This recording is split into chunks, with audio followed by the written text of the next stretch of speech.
Be me, Patricia, 38, HR Director. Finally in a position where I can make real change. Been watching these men waltz around the office like they own the place for too long. Time to level the playing field once and for all. Spend weeks crafting new workplace policies. Mandatory sensitivity training for all male employees. Bi-weekly sessions focusing on recognizing unconscious bias and privilege. Also, implementing new guidelines about workplace communication. Men can no longer interrupt women in meetings without written justification. All male-dominated social activities, like fantasy football leagues, are now banned. Create anonymous reporting system for microaggressions. Feeling pretty good about finally addressing the systemic issues here. Call all-hands meeting to announce the changes. Watch the men's faces drop as I explain the new requirements. Especially love seeing Dave from engineering look absolutely livid. He's always been the worst offender with his casual mansplaining. Meeting ends with lot of grumbling, but whatever. They'll adapt, or they can find somewhere else to work. First sensitivity training session scheduled for Monday. Mandatory attendance. No exceptions. Spend weekend preparing materials about toxic masculinity and workplace equity. Monday arrives and walk into conference room. All 15 male employees sitting there looking like they'd rather be anywhere else. Start presentation about how traditional masculine behaviors harm workplace dynamics. Not even 10 minutes in when Dave raises his hand. Patricia, can I ask what prompted this specific training? Here we go. Dave, this is about creating a more inclusive environment for everyone. But why is it only mandatory for men? Shouldn't inclusivity training include all employees? Typical male deflection. Because men are the ones who need to examine their privilege and unconscious biases. See him exchange glances with Adam from sales. Continue presentation about microaggressions and implicit bias. Halfway through when Tom from IT interrupts. Patricia, I have to say this feels pretty targeted and frankly discriminatory. Roll my eyes internally. Tom, you're proving exactly why this training is necessary with that defensive response. I'm not being defensive. I'm pointing out that mandatory training based solely on gender seems problematic. Other men starting to nod and murmur agreement. This is exactly the resistance I expected. Gentlemen, this kind of pushback is precisely the issue we're addressing. Spend next hour going through scenarios about mansplaining and workplace interruptions. Can practically feel their resentment radiating across the room. Good. They need to sit with their discomfort. End session. By assigning homework about examining their privilege. Watch them file out without making eye contact. Feeling accomplished about shaking up their comfortable little bubble. Next day, Dave storms into my office, face red with anger, clearly worked up about something. Patricia, we need to talk about yesterday's training. Of course, Dave. What specific aspect would you like to discuss? The whole damn thing. You sat there for an hour telling us we're inherently biased and problematic because we're men. Lean back in chair, prepared for this conversation. I presented research-based information about unconscious bias patterns. You literally said that men interrupt women because we don't value their opinions. That's what the data shows, Dave. The data? Patricia, you made sweeping generalizations about half the workforce based on our gender. He's getting louder now, really losing his composure. You told us our natural communication styles are toxic masculinity. Dave, perhaps if you approach this with more openness instead of defensiveness. I'm not being defensive. I'm being discriminated against. Classic male victim complex. You assigned us homework about examining our privilege like we're children in detention. The homework is designed to foster self-reflection. It's designed to shame us for being men, stand up to assert authority. Dave, this reaction is exactly why this training is necessary. No, Patricia, this training is unnecessary because you're solving a problem that doesn't exist by attacking people based on their gender. He's practically shouting now. You banned our fantasy football league because it's male-dominated exclusionary behavior. Group activities should be inclusive. It was open to everyone. Sarah from accounting was in our league for 3 years. That's beside the point. You created a reporting system where people can anonymously accuse us of microaggressions. It provides a safe space for people to voice concerns. It's a system for people to make unprovable accusations against us. He slams his hand on my desk. Patricia, you've created a hostile work environment for men, and you're calling it progress. Time to shut this down. Dave, if you can't handle examining your own biases, then maybe you should consider whether this company is the right fit. His face goes completely pale. Are you threatening my job because I disagreed with your training? I'm suggesting that employees who resist diversity initiatives might not align with our values. Watch him storm out of my office. Probably going to complain to the other men. Whatever. They'll get used to the new reality. Few days later, Tom from IT requests meeting.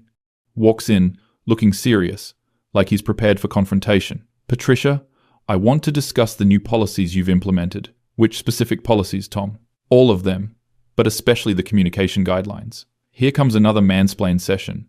You've essentially made it against policy for men to disagree with women in meetings. That's not what the policy says. It says men can't interrupt women without written justification. What constitutes an interruption? Didn't expect him to get into the specifics. Well, it's when you cut someone off while they're speaking. But who determines if someone was finished speaking? What if there's a natural pause?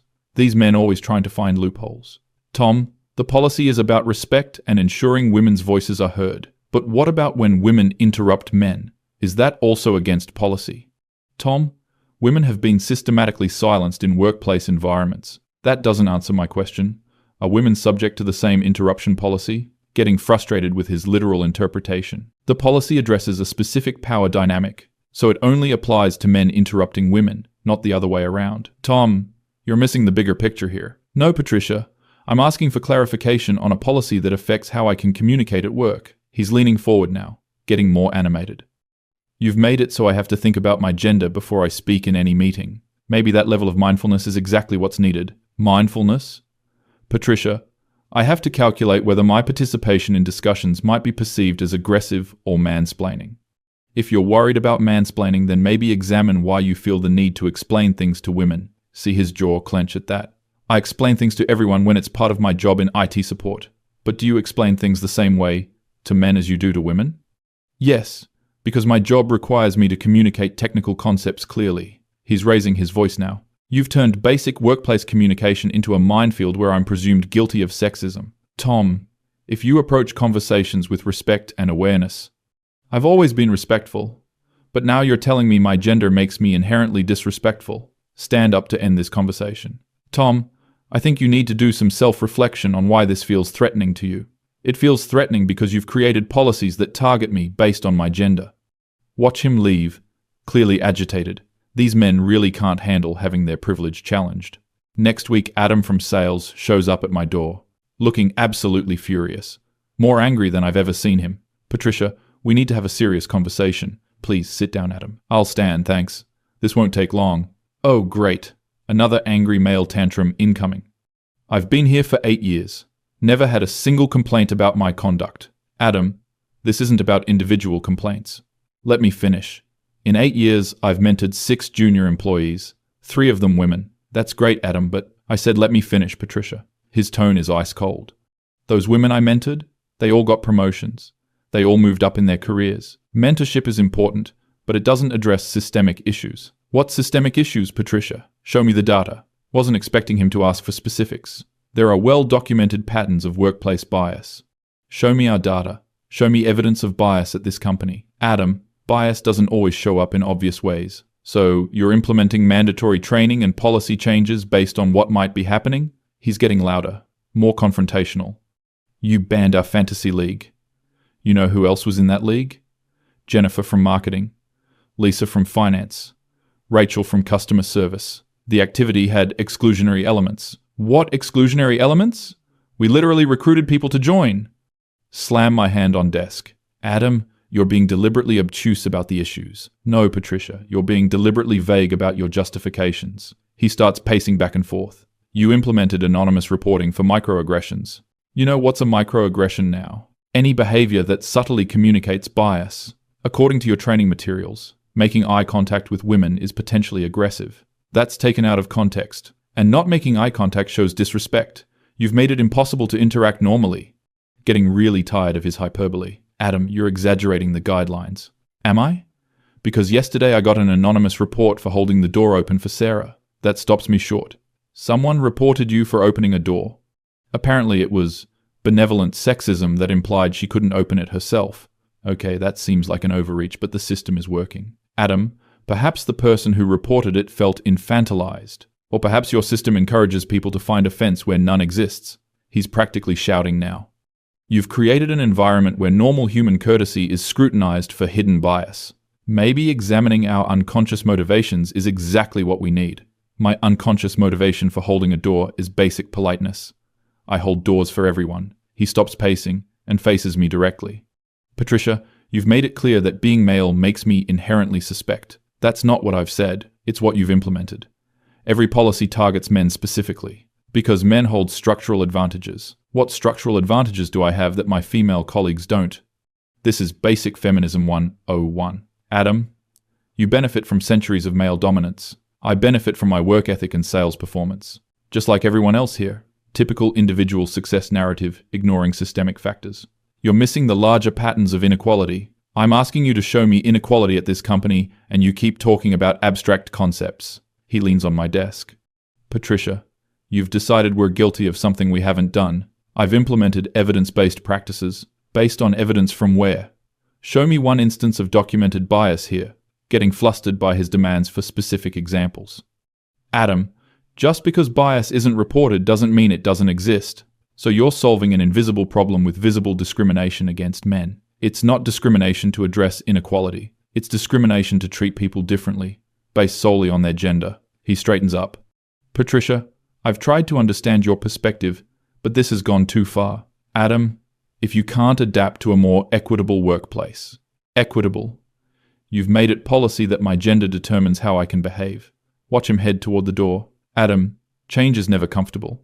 He turns back one more time. Patricia, you've convinced yourself that being unfair to men creates fairness for women. I've implemented research-based policies. You've implemented gender-based discrimination and called it justice. Slam the door behind him. These men are so resistant to examining their privilege. A couple days later, notice some weird behavior around the office. Men huddled in small groups having quiet conversations. Conversations that stop when I walk by. Probably organizing some kind of resistance to the new policies. Whatever, they'll adjust eventually. Friday afternoon, get called into CEO's office. Robert looks stressed, which is unusual for him. Patricia, we need to discuss what's been happening with the new policies. Of course, I'm happy to brief you on the progress. Actually, I've received some concerning feedback. Here we go. The men have been complaining. Robert, resistance to change is normal, especially when addressing entrenched privilege. Patricia, it's more than resistance. I've had multiple employees express serious concerns. Which employees specifically? Already know it's going to be the usual suspects. Dave, Tom, Adam, and several others. Called it. Robert, those men are exactly why we need these policies. They're claiming the policies are discriminatory. Of course they would say that. They're losing their unfair advantages. Patricia, I need you to walk me through the justification for these specific policies. Spend 20 minutes explaining the research on workplace bias. He listens but looks increasingly uncomfortable. Patricia, while I support diversity initiatives, some employees feel targeted. Robert, you can't make an omelette without breaking some eggs. But these policies seem to apply exclusively to male employees. Because male employees are the ones who need to examine their behavior. See him frown at that. Patricia, doesn't equal treatment mean the same standards for everyone? Typical male CEO missing the point about equity. Robert, equal treatment in an unequal system perpetuates inequality. I'm not sure I follow. Women have been disadvantaged for centuries, so now we need to level the playing field. By disadvantaging men? Getting frustrated that he doesn't understand basic concepts. By removing male advantages and creating equity. Patricia, several employees have mentioned consulting with employment lawyers. That gets my attention. About what specifically? Gender-based discrimination policies. These men are such babies. Running to lawyers. Robert, implementing diversity policies isn't discrimination. When they only apply to one gender, it might be, Robert, are you taking their side? I'm trying to understand all perspectives. Typical both sides nonsense from men. Robert, whose side are you on here? Patricia, I'm on the company's side, and I'm concerned about potential legal issues. Spend rest of meeting defending the policies. He agrees to let them continue for now, but wants regular updates. Monday morning, walk into office, feeling vindicated. Then notice something weird. Dave's desk is empty. Walk over to Tom's workspace. Also empty. Check Adam's office. Completely cleared out. Panic starting to set in. Rush to Robert's office. Robert, where is everyone? Patricia, we need to talk. Where are Dave and Tom and Adam? They submitted their resignations this morning. Feel my stomach drop. All three of them? Actually, it's more than that. He hands me a stack of papers. Resignation letters from 12 male employees. All dated today. All effective immediately. Robert, what is this?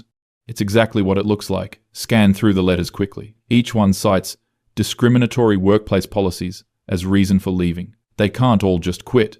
They can, and they have. Feel anger rising. Robert, this is clearly coordinated retaliation against diversity efforts. Patricia, they exercised their right to leave. It's organized resistance to equality. He looks exhausted. Patricia, it's the consequence of policies they found discriminatory. Spend next hour arguing about their motivations. Robert keeps focusing on practical implications. Patricia, we've lost most of our technical staff. Robert, we can hire more people. Dave was our senior engineer. Tom managed our entire IT infrastructure. So we'll promote from within or hire externally. Adam was our top salesperson. We've lost 60% of our sales team. Starting to realize the scope of this. How many people total? 15 employees. All male. All resigned effective immediately. Feel my world starting to crumble. Robert, we have to do something. Like what? Make them come back. This is clearly an illegal conspiracy. Patricia, people have the right to quit their jobs. Spend rest of day trying to figure out damage control. Realize how interconnected everything was. Tom handled all our servers and security systems. Nobody else knows the passwords or procedures. Dave was the only one who understood our custom software. Adam had relationships with all our major clients. By Wednesday, the reality is sinking in. Servers going down, with no one to fix them. Clients calling asking where their sales rep is. Projects stalled because key technical knowledge walked out the door. Robert calls emergency meeting. Patricia, we need to discuss immediate steps. Robert, I think if we reach out to them individually, they've made it clear they won't return under current policies. Of course they're holding the company hostage. So they're demanding we reverse the diversity initiatives? They're demanding equal treatment. Feel my anger building. Robert, we can't let them dictate terms. Patricia, we can't function without critical staff. Then we hire replacements. It will take months to find qualified people, and we need institutional knowledge. Spend next several days watching everything fall apart. Major client cancels contract because no one can provide technical support. Payroll system crashes with no IT person to fix it. Sales pipeline completely stalled. Other employees starting to panic about job security. Friday afternoon, Robert calls me in again. He looks like he's aged 5 years in 1 week. Patricia, I've been in contact with several of the former employees, and they're willing to return if we revise the policies. Feel my blood pressure rising. Robert, that's extortion. It's negotiation. They're holding the company hostage to maintain their privilege. Patricia, they're offering to return to work. Under what conditions? Equal policies that apply to all employees, regardless of gender. Typical male demand for reverse discrimination. Robert, that completely undermines everything we were trying to achieve. Patricia, we're trying to achieve a functioning company. Can't believe he's capitulating to their demands. Robert, if we give in to this, we're sending the message that men can just walk away when they don't like equality. We're sending the message that we need our employees. Spend weekend furious about the entire situation. These men orchestrated this whole thing to maintain their advantages. Monday morning, Robert tells me the decision has been made. Policies are being revised to apply equally to all employees. Sensitivity training will be optional for everyone. Anonymous reporting system will be restructured with due process requirements. Feel completely betrayed by the company's surrender. Robert, this is exactly why women can't advance in corporate environments. Patricia, this is about creating sustainable policies. This is about men refusing to give up power. Watch over the following week as the men gradually return. Each one has negotiated individual terms for their return. Some got raises. Others got better titles. Dave is now Senior Principal Engineer. Tom is Director of IT Operations. Adam is VP of Sales. They literally got promotions for their organized rebellion. Company is back to functioning normally within 2 weeks. But I'm seething about how this played out. Spend my time documenting everything for potential legal action. This was clearly coordinated gender-based retaliation, probably planned from the moment I announced the new policies. Men stick together when their privilege is threatened. Can't let them get away with this kind of organized resistance. Start researching employment lawyers who specialize in discrimination cases. Not discrimination against women, but discrimination against policies that help women. Has to be some legal recourse for this kind of corporate intimidation. Meanwhile, have to sit in meetings with these men pretending everything is normal. Watching Dave smirk during team updates. Seeing Tom act like he's some kind of hero for saving the company. Adam telling jokes about his new VP title. They think they won. They think they proved that companies can't function without male employees. They think they demonstrated that challenging male privilege is too risky. But this just proves how entrenched the system really is. proves that men will band together to maintain their advantages, proves that companies will sacrifice equality for convenience, proves that progress threatens men so much they'll sabotage entire organizations. Every day, watching them celebrate their victory makes me more determined. This isn't over. This is just evidence of how deep the problem runs. These men revealed their true nature when equality was on the table. They showed they'll destroy a company rather than examine their privilege. They proved they view equal treatment as oppression. They demonstrated that male fragility runs so deep they can't handle basic accountability. Sitting in my office planning next steps. Maybe corporate HR isn't the right venue for real change. Maybe this system is too corrupt to reform from within. Maybe it's time to take this fight to a higher level. These men think they won, but they just showed me exactly how threatened they are by real equality. They revealed their weakness, their complete inability to function in a world where they're not centered, their desperate need to maintain advantages they pretend don't exist. This experience has been educational. Learned that men will literally quit their jobs rather than examine their behavior. Learned that companies will abandon diversity rather than risk male displeasure. Learned that progress threatens the patriarchy so much they'll burn everything down. But mostly learned that the fight for equality is going to require much stronger tactics. These men want a war. They just declared it by their coordinated attack on basic fairness. Fine. They have no idea what they've unleashed. This was just the beginning.